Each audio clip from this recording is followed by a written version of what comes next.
Hello, everyone. This is John Burness talking to you all, and I would just like to read to you a very important piece of literary history, which is the preface, or was supposed to be the preface, of George Orwell's novel Animal Farm. So it was titled by George Orwell himself, The Freedom of the Press, and it was completed. The draft was completed in 1945, but was not discovered until the early 70s. So there was about a 30-year discrepancy between when it was completed and when it was acknowledged. And I feel it's very important to perform this preface to recite it, because number of reasons. Of course, there's a lot of political relevance to it, which I try to be apolitical. But with censorship on the rise around the world, and I love George Orwell's points on being actually more harsh towards the domestic censorship of his country of England, which did not have legal connotation, yet he was harder on that than the Soviet Union censorship, which did have a large government connotation. And so I sort of see this preface as the literary equivalent of Saturn devouring his son, which is a painting by Francisco Goya. And it's considered one of the most terrifying paintings ever completed by a human. But what's especially terrifying about that painting was actually not so much the contents of the painting, which are pretty disturbing to a lot of people, but even more so was the the knowledge that it was never meant to be seen by anybody. It was painted on the wall of Francisco Goya's house, and it wasn't until after he died that people discovered that painting. So the fact that it was never meant to be seen, never meant to be sold, never meant to be monetized, adds so much depth to it. And I see this as the literary equivalent, as this was never seen by anybody for almost 3 decades. So it's titled The Freedom of the Press, this proposed preface to Animal Farm by George Orwell.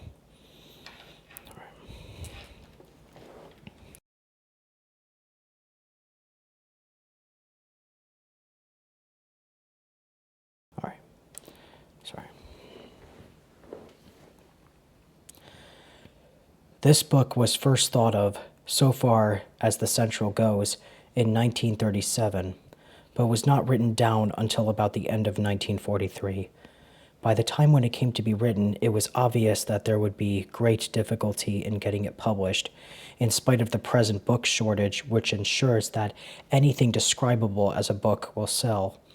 And in the event, it was refused by 4 publishers. Only one of these had any ideological motive. 2 had been publishing anti-Russian books for years, and the other had no noticeable political color. One publisher actually started by accepting the book, but after making the preliminary arrangements, he decided to consult the Ministry of Information, who appear to have warned him, or at any rate strongly advised him against publishing it. Here is an extract from his letter. I mentioned the reaction I had from an important official in the Ministry of Information with regard to Animal Farm. I must confess that this expression of opinion has given me seriously to think. I can see now that it might be regarded as something which it was highly ill-advised to publish at the present time. If the fable were addressed generally to dictators and dictatorships at large, then publication would be all right.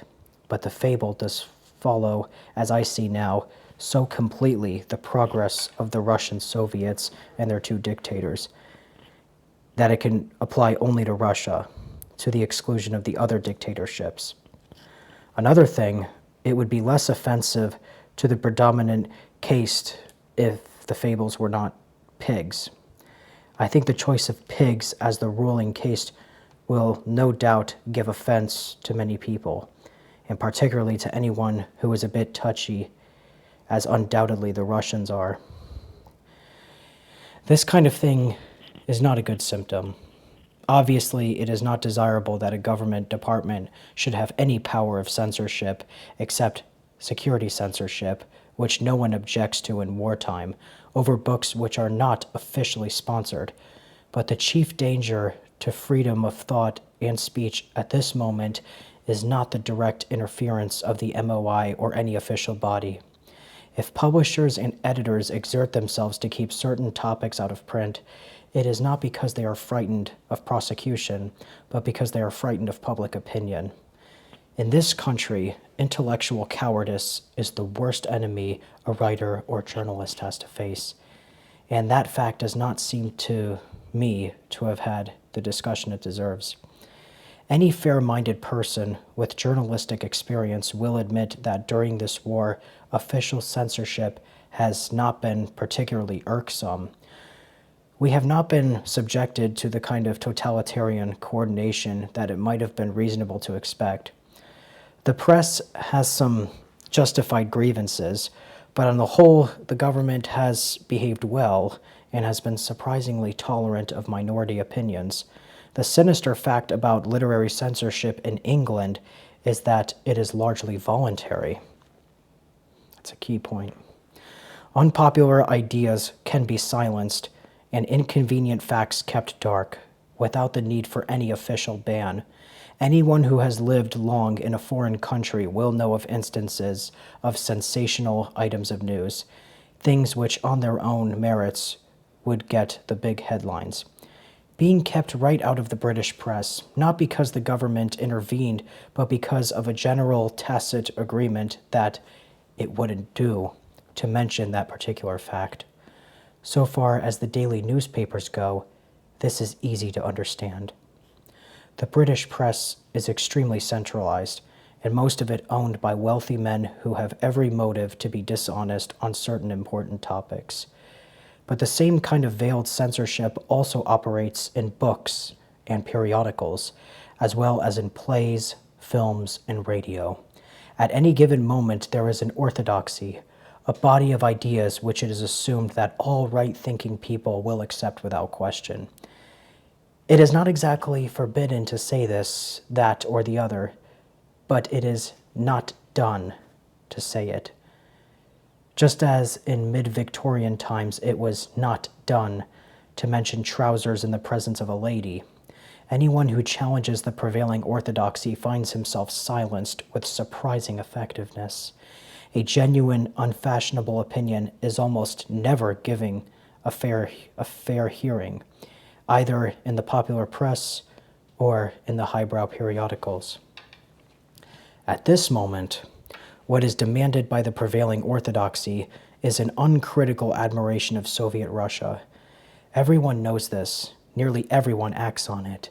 Any serious criticism of the Soviet regime, any disclosure of facts which the Soviet government would prefer to keep hidden, is next door to unprintable. And this nationwide conspiracy to flatter our ally takes place, curiously enough, against a background of genuine intellectual tolerance. For though you are not allowed to criticize the Soviet government, at least you are reasonably free to criticize our own.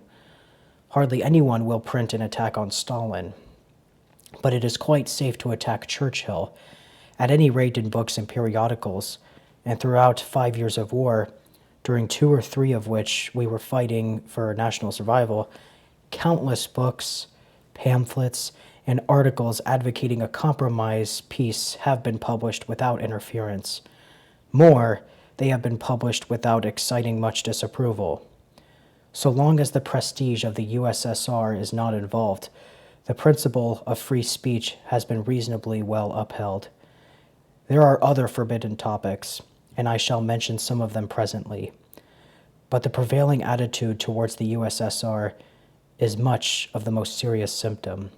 It is, as it were, spontaneous, and it is not due to the action of any pressure group.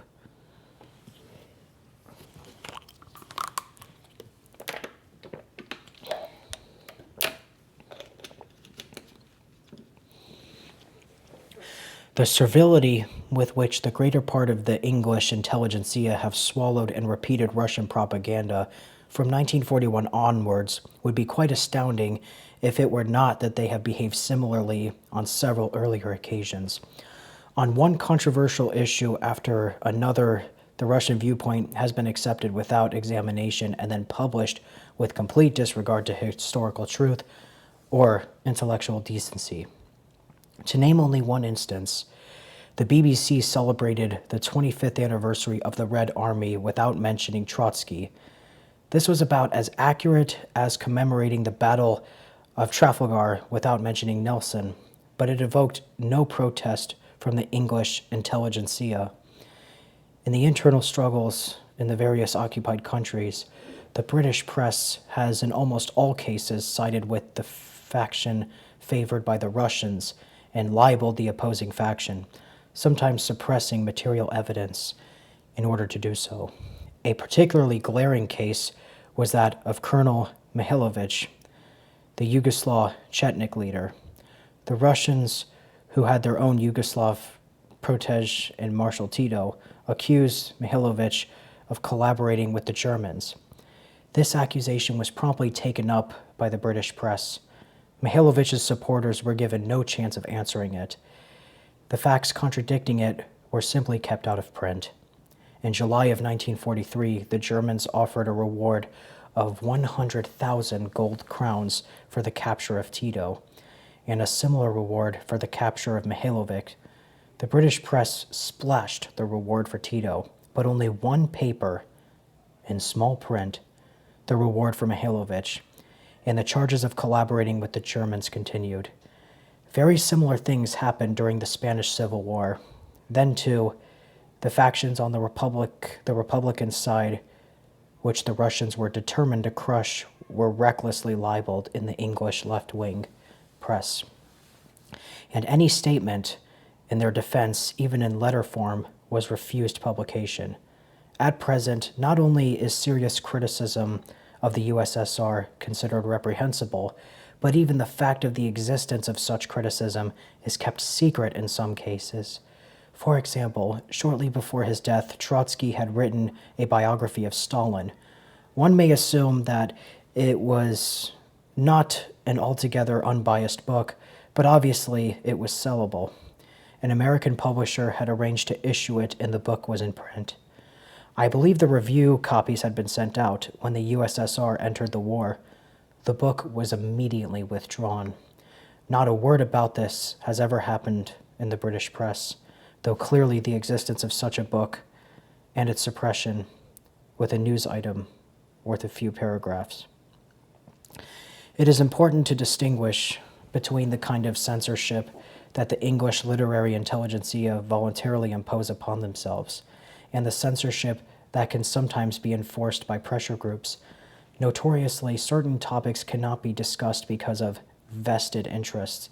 The best known case is the patent medicine racket. Again, the Catholic Church has considerable influence in the press and can silence criticism of itself to some extent. A scandal involving a Catholic priest is almost never given publicly, whereas an Anglican priest who gets into trouble, for example, the rector of Stifkey, is headline news. It is very rare for anything of any anti-Catholic tendency to appear on the stage or in a film.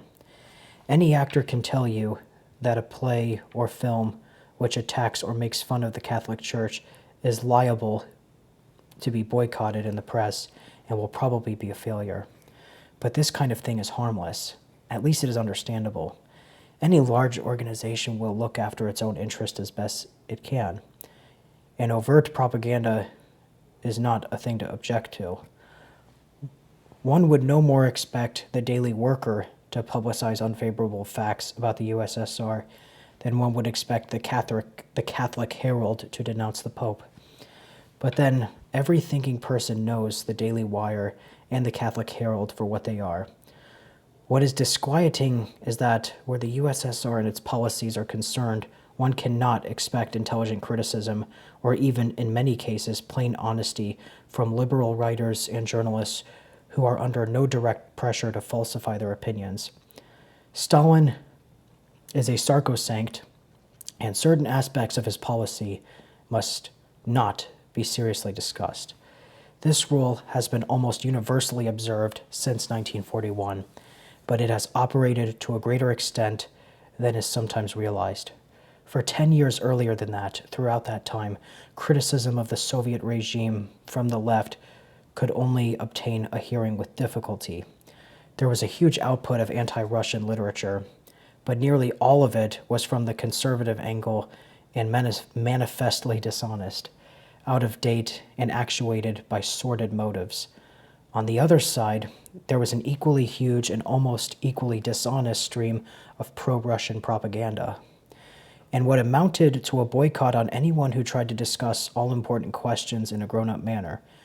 You could indeed publish anti-Russian books, but to do so was to make sure of being ignored or misrepresented by nearly the whole of the highbrow press. Both publicly and privately, you were warned that it was not done. What you said might possibly be true, but it was an opportune and played into the hands of this or that reactionary interest.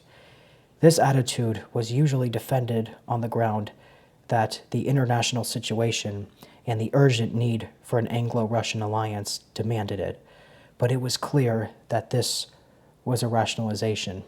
The English intelligentsia, or a great part of it, had developed a nationalistic loyalty towards the USSR, and in their hearts they felt that to cast any doubt on the wisdom of Stalin was a kind of blasphemy. Even in Russia and events elsewhere were to be judged by different standards. The endless executions in the purges of 1936 until 1938 were applauded by lifelong opponents of capital punishment, and it was considered equally proper to publicize famines when they happened in India and to conceal them when they happened in the Ukraine. And if this was true before the war, the intellectual atmosphere is certainly no better now. But now to come back to this book of mine. The reaction towards it of most English intellectuals will be quite simple. It ought to have been published. Naturally, those reviewers who understand the art of denigration will not attack it on political grounds, but on literary ones. They will say that it is a dull, silly book and a disgraceful waste of paper. This may well be true, but it is obviously not the whole of the story. One does not say that a book ought to have been published merely because it is a bad book. Ought not to have been published, I'm sorry.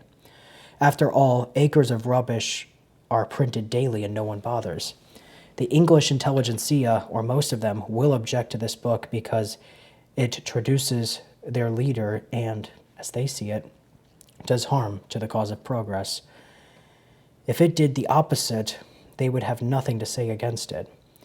Even if its literary faults were 10 times as glaring as they are, the success of it, for instance, the Left Book Club over a period of 4 or 5 years, shows how willing they are to tolerate both scrutiny and slipshod writing, provided that it tells them what they want to hear.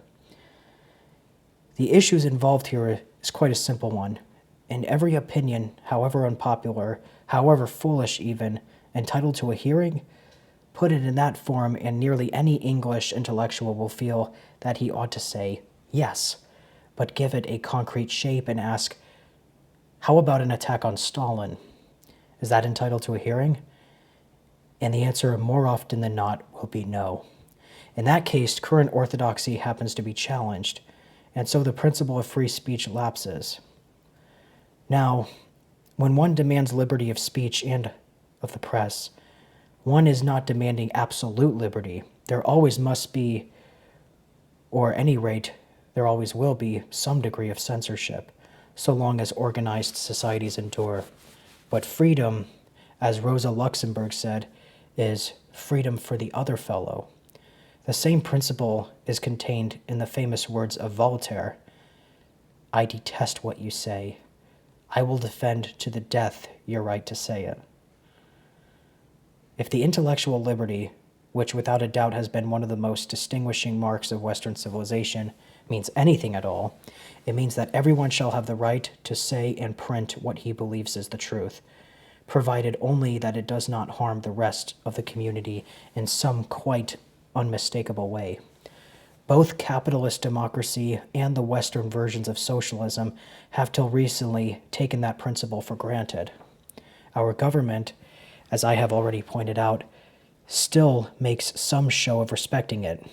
The ordinary people in the street, partly perhaps because they are not sufficiently interested in ideas to be tolerant about them, still vaguely hold that, I suppose everyone's got a right to their own opinion.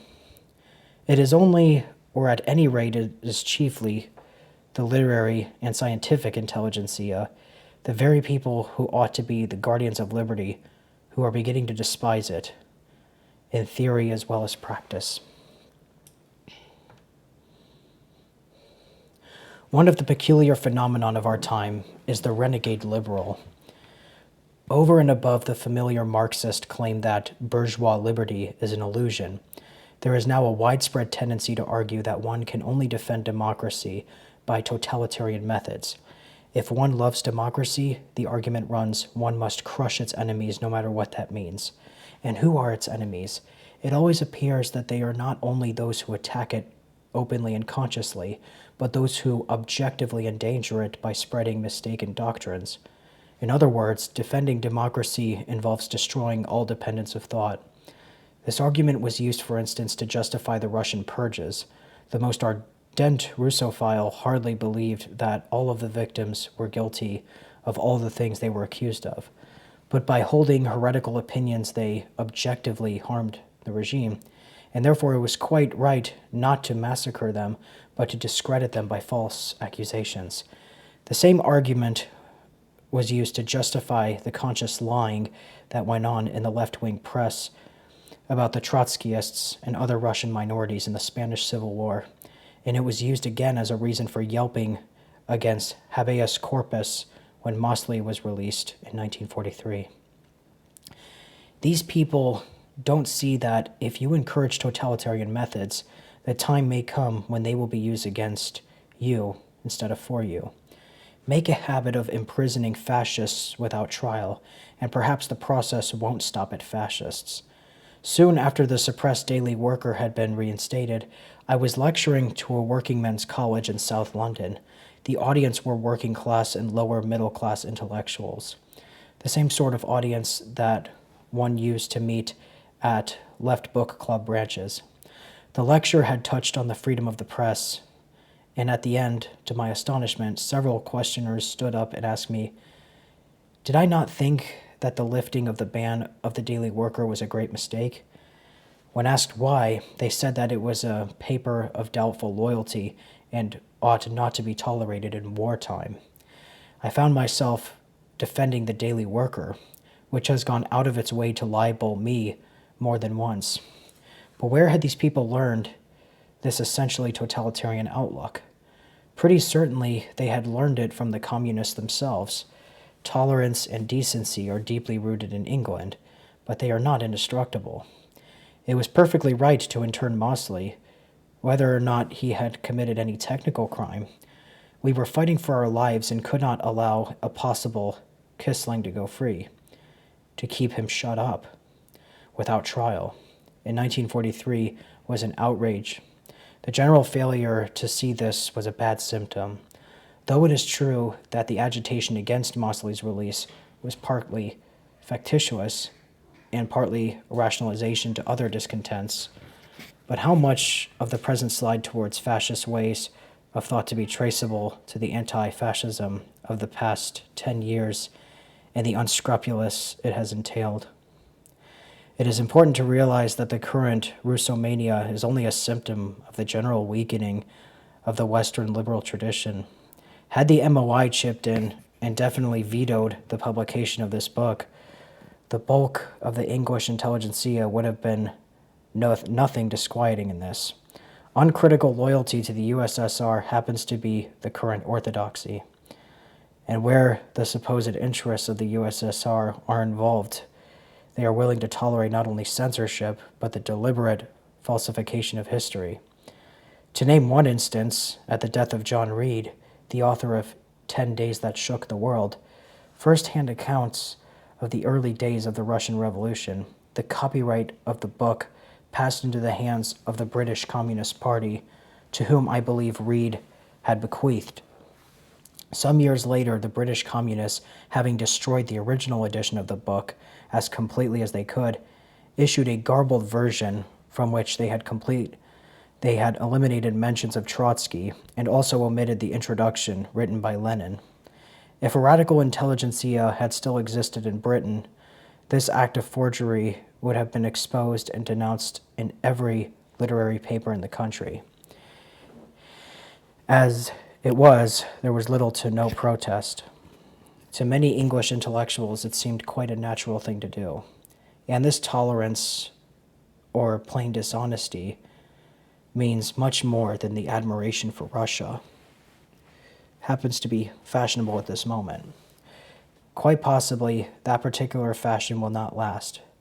For all I know, by the time this book is published, my view of the Soviet regime may be the generally accepted one. But what use would that be in itself? To exchange one orthodoxy for another is not necessarily an advance.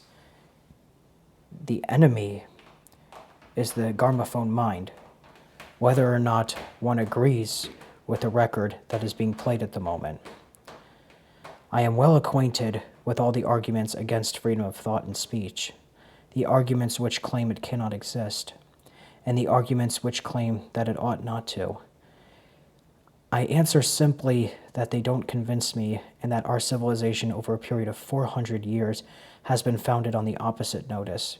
For quite a decade past, I have believed that the existing Russian regime is mainly an evil thing, and I claim the right to say so, in spite of the fact that we were allies with the USSR in a war which I want to see won.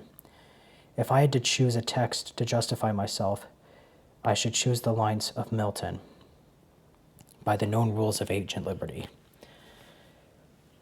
The word ancient emphasizes the fact that intellectual freedom is a deep-rooted tradition without which our characteristic Western culture could only doubtfully exist.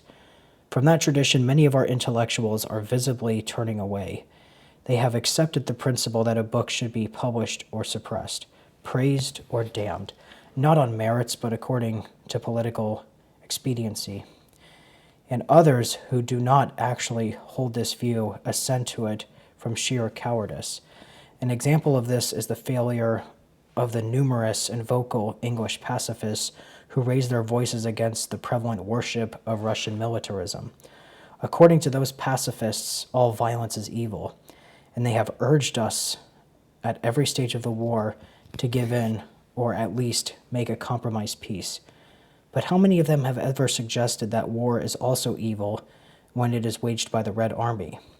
Apparently the Russians have a right to defend themselves, whereas for us to do so is a deadly sin. One can only explain this contradiction in one way, that is, by a cowardly desire to keep in with the bulk of intelligentsia, whose patriotism is directed towards the USSR rather than towards Britain. I know that the English intelligentsia have plenty of reason for their timidity and dishonesty. Indeed, I know by heart the arguments by which they justify themselves, but at least it let us have no more nonsense about defending Britain. I know that the English intelligentsia have plenty of reason for their timidity and dishonesty. Indeed, I know by heart the arguments by which they justify themselves, but at least they have no more nonsense about defending liberty against fascism. If liberty means anything at all, it means the right to tell people what they do not want to hear. The common people still vaguely subscribe to that doctrine and act on it. In our country, it is not the same in all countries. It was not so in Republican France, and it is not so in the USA today. It is the liberals who fear liberty, and the intellectuals who want to dirt on the intellect. It is to draw attention to the fact that I have written this preface. So that was the proposed preface for Animal Farm titled Freedom of the Press. And I'm just going to tell you one quote by Nietzsche.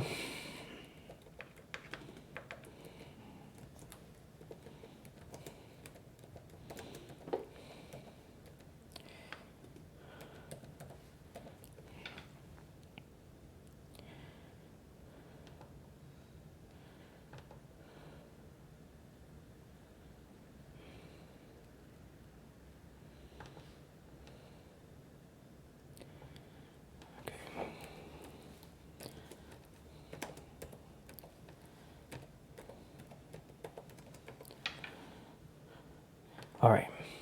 So I'm going to conclude with this quote by the German philosopher Friedrich Nietzsche. The man of knowledge must be able to not only to love his enemies, but also to hate his friends. Thank you very much for tuning in. Whether you have listened to me or just watched the sunset behind me, I hope you're having a wonderful day wherever you happen to be. And this has been John Burness. Thank you.